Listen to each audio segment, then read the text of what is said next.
This is a hat trick podcast. Oh, lovely. Hello and welcome to In the News This Week, the podcast from some of the team behind Have I Got News For You, where we take you through our picks of the news this week when the TV show can't. We'll be looking at both the serious and not so serious news items and trying to convince each other of which story we think would have been perfect for the show if it was on air. Which it isn't. But let's introduce ourselves anyway. I'm Paston. I write on Have I Got News For You. I'm Jack Harris, the sometimes producer of the show. I'm Mike Rayment, sometimes series producer of the show. And I'm Queenie Miller, the picture researcher for the show, which is obviously essential for a podcast. Absolutely key. Hello, everyone. Hello.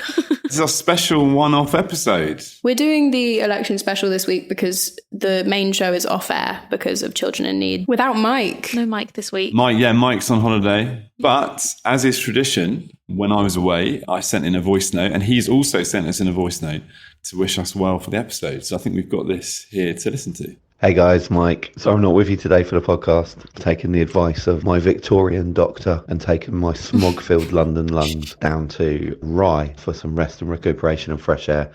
Hope you have a good podcast today. Really excited to talk about that crazy result. I think everyone's pretty shocked, really. I still can't believe Spurs lost at home to Ipswich either. I don't know where they go from here. I think they need to stick with Ange. But yeah, I'm sure you'll agree. Bit of football fun there. Queenie will love that. No, it was a great week to do the pod and talk about the election. I think especially as the dust has settled a bit. With the UK election, obviously, when we do Have I Got News For You, we film the morning after and it's very raw and sometimes it can be quite hard for people to get a handle on a result. But I think because we filmed on Thursday this week, we had 2 days that sort of handle just to figure out what we were going to say a bit and react a bit. And obviously, Jack, we had Roy Wood Jr. over, who was, he's just incredible. Fantastic host. Pretty much I think the whole panel fell in love with him, as did most of the country. He's brilliant, and it was so good having an American voice there. Felt very legit. Did have a bit of fun. Managed to go to the rugby on Saturday, England versus Australia, with Roy, which I think was a recommendation from Jack. I think Roy quite enjoyed that. Did make him try some mushy peas. He did not care for them. So that was quite fun. And yeah, I'm kind of looking forward to next week getting into the show and starting to analyse Trump. I've been reading the papers today. There's a lot to get stuck into. Anyway, so I hope you guys have a good show. Enjoy taking a piss out of my voice note. No, I wasn't allowed to bring any Warhammer with me on this trip. That was a condition of going away. The only other thing I thought I could do, because I feel a bit bad not being there, we often do a thing called pickups. Anyone who's been to a Have I Got News For You record or TV record will know at the end of the show you do pickups. So the producers sat in the gallery will make a note as the show goes along of anything that needs picking up. So it might be someone stumbled over something. There may be a technical issue with a microphone when someone was talking. So we'll get them to re-say that. So I thought maybe I could help you guys out this week with a few pickups. You can sort of maybe drop me into the show, as and when, so it feels like I'm there. No one will notice. No one will notice that I wasn't actually there. So I've made a list. I'll just read through some of those now. Good one, Queenie. Emerald, that's such a great point. Oh, quite nice. I feel like that was genuine. I don't think you can say that anymore, Jack. I really liked Queenie's round 2 story. Emerald, your round 2 story was the best. Here we go. Jack, mate, I really don't know what you were thinking about that, to be honest, mate. Anyway, that's more than enough for me. Have a great show, guys, and I will see you all very soon. Well, he can do one, can't he? That was some speculative bullying. I think what we've taken from this is that Mike's got a new best friend, Jack. Aww. How are you feeling about that? Yeah, fine. No, it's cool. Don't bother. I've got loads of ones right here. So whatever. Oh no. Round 1's post-US election, and the story that Donald Trump has started the transition into the White House for January, having won the US presidential election. Mm-hmm. Described as the closest election ever in the lead up to it, to the extent where we kind of, part of the reason we didn't do a show in the US is because last election, it took from the Tuesday until Saturday to declare Biden to be president in 2020. So CNN said, okay, we've got to keep that day clear. And yeah, in the closest election ever, we knew by about 1 a.m. over here pretty much that he'd won. Trump's also surprisingly won the popular vote, which no Republican has done since 1988, with the exception of George W. Bush in 2004. Really? Winning the Electoral College with all the swing states, the popular vote, the Senate, and now looking most like the House of a Queen's clean sweep of stuff. The polls were so wrong then because of what happened in 2016. People keep on thinking that the polls can't get it so wrong again, and they just absolutely did. Can I tell you whose prediction wasn't wrong? Did you see that Mudang, the pygmy hippo, correctly predicted that Trump's going to win? I then saw a bunch of memes about people wanting to kill Mudang for that poll, which was it was really funny. Not only is she an angel, she's also a firm political predictor, which is added to the CV. But we did get misled slightly by the first kind of set of results that were sent out. I don't know if you saw this in Dixville Notch in New Hampshire. Yes. No, tell me more. Was this the tie? They had a tie vote. The 6 residents that lived there voted 3 votes for Kamala Harris and 3 votes for Donald Trump. That's so because they cast awkward. their ballot at midnight. So they were going along with the sort of tightest election ever. I really want to be in their WhatsApp group. Wow. For the town. The detail I liked about that is they said it took 12 minutes to count the votes. So I'm assuming the policy they probably should be most focused on is education, because if it's taking you 12 minutes to count 6 votes, something is going dreadfully wrong there. But yeah, so that was kind of like slightly misled. And then, the fact that the number of searches during the election day itself for did Joe Biden drop out spiked on the day of the election, which you think, not a great sign. Not a great sign. I think whoever would have won should have gotten to get custody of Joe Biden. So Trump keeps him in the White House. Yeah. It's like a wandering ghost. You get up at night to go to the toilet and you bump into Joe Biden, who's sort of wandering in his around. sunglasses, yeah. But I think, if anything, that Google search kind of shows the reality of it. Like, when you're surrounded by people who are interested in the ins and outs of politics, and it's like, we talk about the Westminster bubble in the UK, and then you talk about similar with Washington over here. People just kind of not that fussed about what's going on. They don't really engage that much with the news as much as we think. And ultimately, it was a vote for change, right? And there was a thing in the Financial Times about the fact that this is like the worst year ever for Incumbents, right? Yeah. The quote was, in 120 years of records, every governing party facing election in a developed country this year lost a vote share, which has never happened. Basically, people are just unhappy with their lot, right? Everything's expensive because of the COVID hangover, because of Ukraine, all that sort of stuff. And people just want to get rid. I've seen loads of people this week have obviously been sitting around trying to do postmortems of this election. And people have various beliefs as to why Kamala lost and why Trump won. But it seemed to be that, like, if someone says, I'm going to give you more money, you're going to be richer, you're going to have more money in your savings account. That's what they heard from Trump. And then Kamala was like, Dick Cheney is brat. And we failed to see why that didn't resonate with voters. The tricky thing is, right, is that Trump is undeniably... Come on. What are you about to say? Unfiltered. Unfiltered. I mean, you have to give hats off to him for the fact that he... No, we don't. We really don't have to do anything like that. But tweeting about the fact that the Harris campaign raised $1 billion and they are left with $20 million in debt. Like, so they somehow have overspent. Oh, no. And Trump tweeted to say, as Republicans, they should help them during this difficult period because the Republican campaign have a lot of money left over so they can help them out. And it's the sort of poking... I can't believe you're smirking. I think, because I just sort of like... There's no ability to just kind of make him... I'm doing the Trump hands now, but there's no ability to make him... This is how long I've been over here, right? He's just a wind-up. He's a wind-up as much as he's a, unfiltered person. And that's exactly who we want as president. That's amazing. It's not ideal. And Trump's now kind of like starting to bring in his team. Yeah, Avengers Assemble for the shittest film you've ever seen. Like RFK Jr. on health. My God. So his new chief of staff, Susie Wiles, who's been brought in, they've been dubbed the Ice Baby or the Ice Maiden, which I actually love. I really want that nickname. I've got to take it. What, the I Ice don't think you get a nickname by asking for it, Queenie. I would please like the nickname Ice Maiden.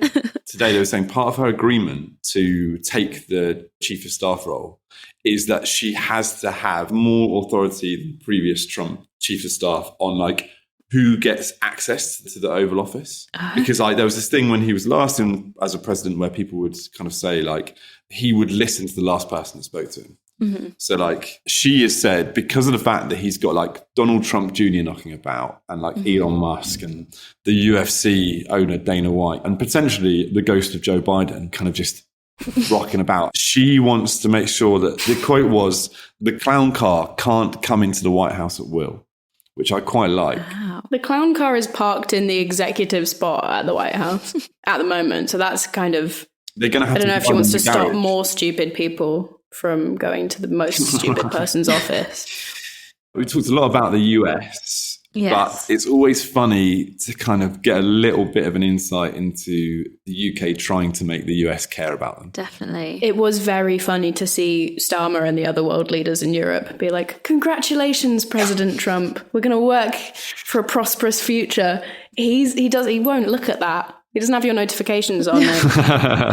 Did you guys see that the French President Emmanuel Macron tweeted Donald Trump with potentially some very sneaky shade? He said, congratulations, ready to work together as we did for 4 years with your convictions and mine. Oh. Which I think... For all of his obvious faults, that's pretty sick. That's quite good. Someone called him a boss-level troll. Immediately not. I hate it. So. Yeah. I really enjoyed David Lammy. Oh, God. Did you hear what he said? The reason was that he actually thinks that Trump likes him now. No. So he had a dinner with Trump in September. Oh, he got second. He got second portion of chicken. Oh, he got offered. Christ. They said, oh, how do you know you're friendly? He said, well, actually, when I went for dinner, Donald Trump offered me a second portion of chicken. Also, how pathetic does that make like Brits look? Like we're like, oh, they gave me a bit of extra food. Just like me. Sir, please, can I have some more? And I also really enjoyed the kind of desperation by Downing Street to show the connection between Keir Starmer and Trump. Part of their thing, they said, well, Trump actually really likes winners. That's why he loves Keir Starmer. And they cited the fact that, he didn't get on with Theresa May because he thought she was a loser. So you think, like, already trying to make it seem like Keir Starmer, this like winning personality, is quite funny. He's not even a normal personality. And the biggest straw clutch that I saw was them saying that Keir Starmer and Donald Trump are like kind of made for each other because they were both elected on the basis that they promised to improve the lives of working people. And you think, that's so unusual. That's not, you can say that's what Trump's MO was, but he is not looking out for your average tool maker, is he? Like, Donald Trump does like tools, not tool makers, but tools. Did you see Emily Thornberry, another Labour MP? She was asked, do you stand by your criticism of Trump as a racist sexual predator? And she said, well, he is. But he is the president of the United States and we need to work with him. So she's towing an even stranger line there. I don't know if I respect that more or less. I think more for how weird it is. Yeah, I do love that scrabbling to kind of get on side. Like there were a couple of headlines about Labour trying to work out how they can do retaliation tariffs. Because obviously Trump's going in and saying that he's going to put tariffs on loads of exports. Mm-hmm. And you think, oh yeah, man, the White House are quaking in their boots about that. It was honestly front page of New York Times, Washington Post. Yeah. It's been all the talking points on CNN, Fox. Really? They couldn't care less. That was hilarious, but it's time right now for an ad break. Wow, so smooth. Looks like he's in the room.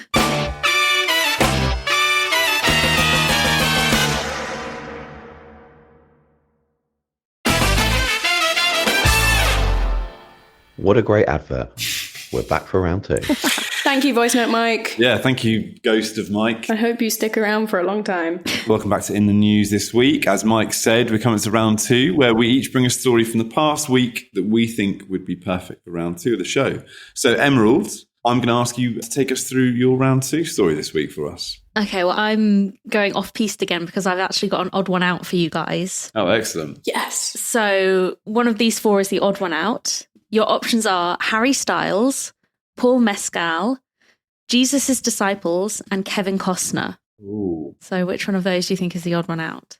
I'll say that there was a Paul Mescal and a Harry Styles lookalike contest this week. Was there now? There was also a Dev Patel one. I know this because that's how I know we're in a recession. What are we doing with that? Who cares about those anyway? I did attend the Timothée Chalamet lookalike competition in New York. And you didn't win. Not as a contestant, just to go and see it. Which lookalike competition would you enter, Jack? The Beanstalk from Jack and the Beanstalk. Nice, thanks, Queenie. Sorry, that was mean. As a youngster, I got a lot of Peter Crouch. I once stupidly wore an England shirt in 2006 during the World Cup. Maybe was it World Cup or Euros? Mm-hmm. And just had incessant calls of Crouchy, do the robot Crouchy. And I never wore an England shirt again. Who would your lookalike be? I don't know. If I did more exercise and spent more time in the sun, maybe Emma Raducanu. Nice. Because she's half Asian. And Queenie, as we've discussed, you'd be King George III, right? Oh yeah, George III. Jack's referring to something we were talking about before we started the podcast, which is I'm wearing red with a lot of lace and a kind of a collar. Looks very regal. Kind of really strange Victorian nightgown that looks like what Jack wore for Halloween this year. Great outfit. I won't take slander on it. It's great. It's got really good sleeves. I love my outfit and I like your outfit too. So there we go. This is sexist bullying, I think. Yeah, Mike, where's Mike's thing? Yeah, where he says, Mike's thing. Jack, that's not appropriate at all, mate. Why would you say that? He's managed to insert himself. He's managed to mock me from his holiday. To go back to the odd one out. Yes. Is this something to do with sandals, maybe? Because Paul Mescal's been in Gladiator 2 where he wears sandals. Disciples love sandals. Harry Styles, I'm assuming, has worn sandals at some point. And Kevin Costner hates sandals. Only wears closed top shoes. Okay, so you're saying Kevin Costner. Queenie, what are you saying? I'm saying The Disciples. Okay, so Queenie is correct. It's The Disciples. Yeah. All have recently had members of the public pretending to be them, apart from The Disciples, which have had celebrities posing as them. And that's because Rolling Stones member and avid painter Ronnie Wood has become obsessed with Caravaggio and other famous artists. Relatable. Right? He's painted his own interpretation of a famous biblical scene, Christ on the Sea of Galilee, and he replaced The Disciples with his bandmates. I mean, Keith Richards would suit that because he looks like he's been crucified and then buried for 3 days and then reappeared.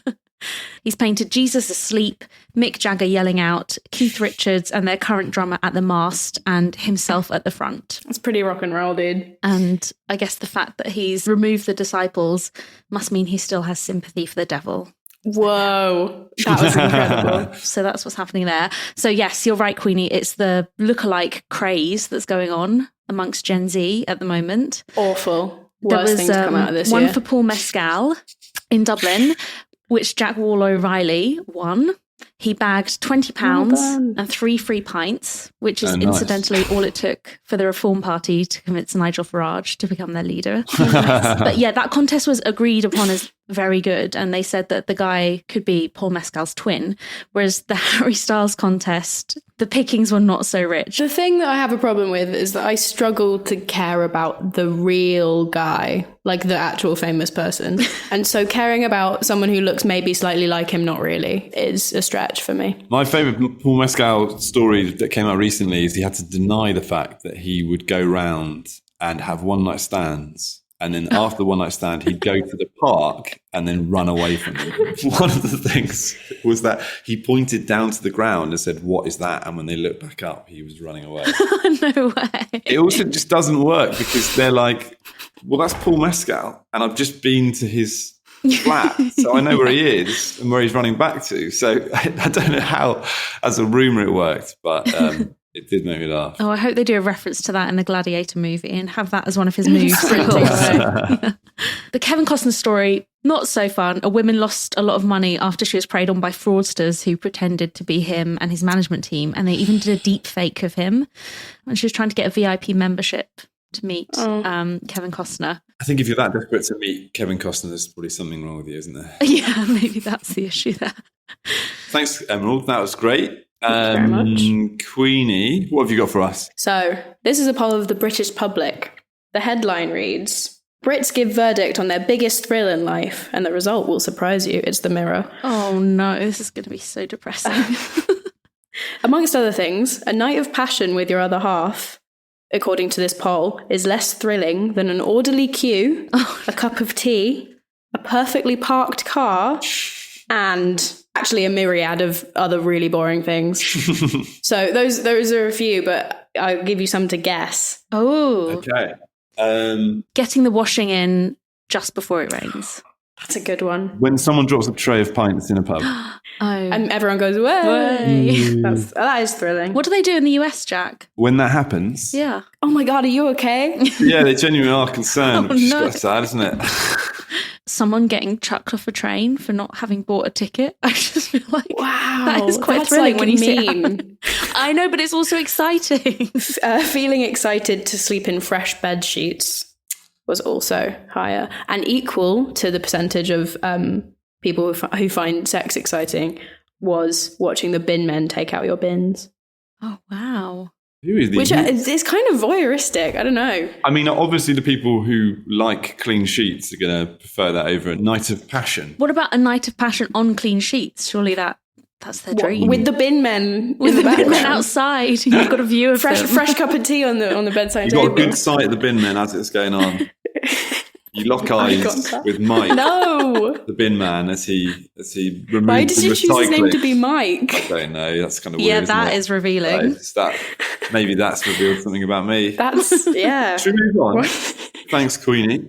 My story it's sort of slightly American twist to it because it's about an American sports team. But basically, the Pope has been tweeting out recently #Saints, which is linked to the New Orleans Saints NFL team. So he keeps on tweeting stuff about Saints as in the Saints connected to the Catholic Church. But lots of the New Orleans Saints fans are then very happy about the fact whenever you do the hashtag, it comes up with a little fleur-de-lis, which is their symbol. So he's been tweeting stuff like the #Saints are precious pearls. He described them as poor, meek, merciful, hungering, which, if you're a Saints fan, they've had like a terrible start to the season and they've been on this big losing streak and they like sacked their coach last week. But then he's done all these tweets and they actually won yesterday. So they got essentially the papal blessing. And that's the thing that's driven them to a win yesterday. Wow. Who's giving an iPhone to the Pope? I don't think he's gone near an iPhone in a long time. And the reason I think this is because actually it reminded me of a story from a couple of years ago. I don't know if you remember this, where the Pope's Instagram likes started to become public. Mm-hmm. Oh, no. And he liked this very scantily clad Brazilian model on his Who wouldn't? Instagram account. The man of the people. And, man of the people. It was up for a while. People noticed it. And my favourite thing was that when that happened, her management company said that she'd received the Pope's official blessing. Oh my God. Which is great. But it got me onto a very quick game that I want to do, which I've called Pope or Nope. And the question I'm going to ask you is, have these things been blessed by a Pope or have they not? I love it. How far back are we going? We're going as far back as we need to, baby. Okay. It could get Pope historical. Or Nope? Okay. Firstly, an amusement park. Has that been blessed by a Pope? I'm going to say Pope on this one. I'm going to say nope. I think he would think people should be spending their time in a church, not in a park. No, the answer is Pope. Oh. Yeah. It was an amusement park in Italy, basically a nun who lives in the amusement park, which throws up more questions than answers. We can't get to it. She is like the crazy incredible. But she serves like the LGBT community around there, but she lives in the amusement park. I don't know. And he went there and he had a visit and he blessed a statue that was there. And so, yeah. I didn't know you could be an amusement park nun. Yeah. I'm going to change my whole career. That's kind of the dream. Pope or Nope, coffee. I'm going to go nope because it's a devilish substance that can be abused. I like thinking, Queenie. I'm going to say Pope because I reckon if an Instagram like is a papal blessing, then I think putting something into your shopping cart online is a papal blessing. Okay, the answer is Pope. And we're going back into the history books for this because when it originally arrived in Europe in the 16th century, clergymen said that basically coffee was satanic, and then Pope Clement VIII took a taste, loved it, joked about the fact it should be baptized, got a blessing. Then coffee was everywhere in Italy. No way. Oh, so he was being ironic, and then it was blessed. No, he loved it. He was like, it's great. Oh. We shouldn't say it's satanic. He blessed it, essentially. Pope or nope? Pokemon. Absolutely Pope. Nope, he's Team Rocket all the way. Well, the answer is Pope. In 2000, John Paul II blessed all the Pokemon and their trainers.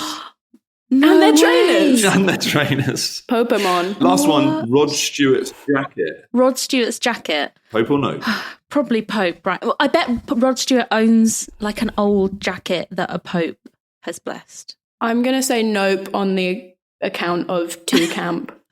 What? Two camp for the Catholic Church? Okay, all right. I don't know what they're into apart from Brazilian models. Rod Stewart's jacket, made that one up, obviously. I've been got to by Rod Stewart's PR people. They got to me. They needed a mention. But Rod Stewart jackets hasn't, but we just love Rod Stewart. Okay, that is all the round two stories. So we need to work out a winner. Queenie, who are you going for? I'm going to go with Emerald because I have nothing really quite mean to say about Jack, so I'll move on. But I think it is very impressive to have come up with an odd one out, and I've never done a little game for mine. And it slots in a lot of bitty stories that I think we might have bootbowed, which means off the back of a bigger story. Emeralds?